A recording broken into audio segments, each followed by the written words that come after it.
السلام علیکم عثمان. قرآن مجید کے زمانے نزول کے بارے میں بات کر رہے ہیں ہم لوگ، اور ابھی تک ہم لوگوں نے پڑھ لیا تھا سورہ الفجر، سورہ نمبر 89 کے بارے میں.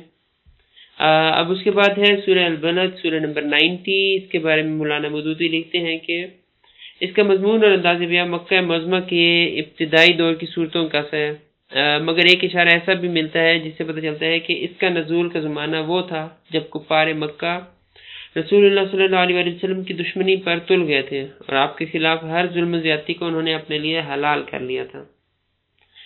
یہ تھا زمان نزول سورہ البلد سورہ نمبر 90 کا.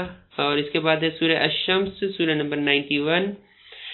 اس کے بارے میں مولانا مودودی لکھتے ہیں کہ یہ سورہ بھی مکہ معظمہ کے ابتدائی دور میں نازل ہوئی ہے، مگر اس کا نزول اس زمانے میں ہوا ہے جب مکہ میں رسول اللہ صلی اللہ علیہ وسلم کی مخالفت خوب زور پکڑ چکی تھی. یہ تھی سورہ الشمس سورہ نمبر 91.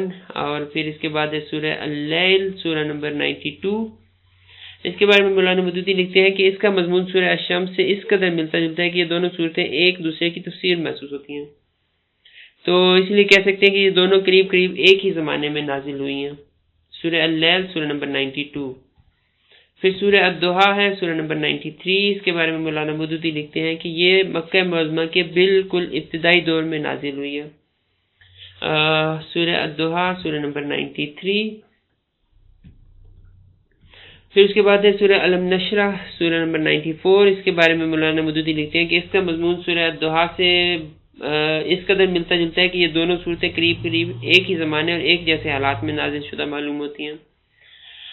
وہ مزید لکھتے ہیں کہ یہ مکہ معظمہ میں والضحیٰ کے بعد نازل ہوئی ہے. سورہ علم نشرہ سورہ نمبر 94.